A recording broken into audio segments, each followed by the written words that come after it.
Le livre du prophète Abdias. C'est le livre le plus court de l'Ancien Testament, il ne compte que 21 versets.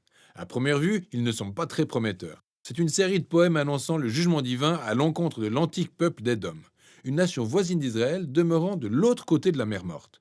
Et pourtant, il s'en passe, mais énormément de choses. Commençons déjà par repartir aux origines. Le peuple d'Édom était unique, car leur généalogie rejoignait celle des Israélites. Tous deux appartenaient à la famille d'Abraham, qui avec Sarah a eu un fils, Isaac, qui à son tour a eu avec sa femme Rebecca deux fils, Jacob et Ésaü. Alors le livre de Genèse a déjà fait le tour de l'histoire de ces deux frères, et le moins qu'on puisse dire, c'est que leurs relations étaient des plus tendues. Plus tard, ils ont respectivement été renommés Israël et Édom, des noms qui ont évolué en famille, pour ensuite passer à leur postérité et devenir les noms de leurs nations respectives. Et ces familles ont perpétué la même relation tendue qu'avaient leurs ancêtres. Ces énormes tensions entre Israël et Édom ont perduré au cours des siècles, même si ces deux peuples ont toujours partagé ce lien familial. Un lien qui a été brisé par un acte de trahison à la faveur de la chute tragique de Jérusalem face à Babylone.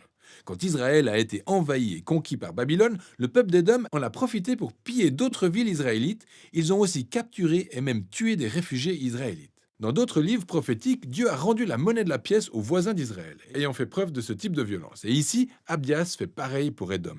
Ce petit livre se divise en deux moitiés. La première partie est une série d'accusations contre les leaders d'Édom, et précisément à cause de leur orgueil et leur arrogance, qu'ils justifiaient à deux niveaux. Littéralement, parce qu'ils vivaient dans les hauteurs du désert, au creux des rochers, mais aussi métaphoriquement, car ils se croyaient vraiment supérieurs aux Israélites. C'est cet orgueil qui a non seulement conduit les Édomites à rester les bras croisés quand Babylone est venue attaquer Jérusalem, mais en plus à prendre une part active dans sa destruction. À travers Abdias, Dieu prévient que le peuple d'Édom sera terrassé de son piédestal et anéanti. Lui aussi sera traité exactement comme il a traité Israël. Et au moment où on s'attend à obtenir plus de détails sur le sort d'Édom, la cible change subitement au verset 15 où on lit la phrase suivante. Le jour du Seigneur est proche contre toutes les nations. Au fait, pourquoi passe-t-on en une fraction de seconde d'Édom à toutes les nations? Ce verset est le point de convergence reliant la première moitié du livre à la seconde, où Abdias annonce le jour du Seigneur, mais pas seulement pour Édom. Il élargit son horizon pour inclure toutes les nations. Et Abdias de préciser que toutes les nations orgueilleuses, agissant comme Édom, devront affronter la justice de Dieu de la même manière. Chacune d'entre elles tombera de son piédestal vers une déchéance assurée. Alors, l'association de ces deux sections, l'une sur Édom et l'autre sur toutes les nations, explique tout l'intérêt d'Abdias pour ce petit voisin du sud d'Israël. Abdias perçoit l'orgueil et la chute d'Édom comme un miroir, le reflet du processus par lequel Dieu s'en prendra à l'orgueil de toutes les nations en entraînant leur chute par la même occasion. C'est tout sauf une coïncidence si en hébreu, le mot Édom s'écrit avec les mêmes lettres que le mot humanité, ou en hébreu Adam. Dans Abdias, l'ascension et la chute d'Édom est une parabole illustrant la justice de Dieu qui s'abattra le jour du Seigneur sur toutes les nations coupables d'orgueil et de violence. Mais exactement comme avec tous les prophètes, le jugement de Dieu n'est jamais le point final. Pour rappel, revenons précisément sur la conclusion des deux livres qui précèdent celui d'Abdias, Joël et Amos. Joël avait dressé un portrait de ce qui arriverait après le jour du Seigneur contre toutes les nations. Il a dit que Dieu exécuterait un nouvel acte de rédemption à Jérusalem et que tous ceux qui s'humiliaient et l'invoquaient seraient sauvés.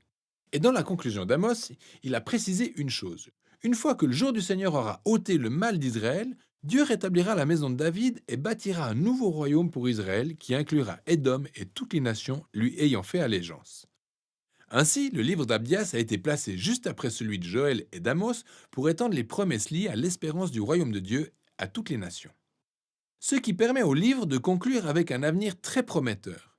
Dieu promet de restaurer son royaume sur la Nouvelle Jérusalem qu'il va repeupler avec les fidèles rescapés de son peuple. Et à partir de là, le royaume de Dieu pourra s'élargir pour intégrer tout le territoire et toutes les nations environnantes d'Israël.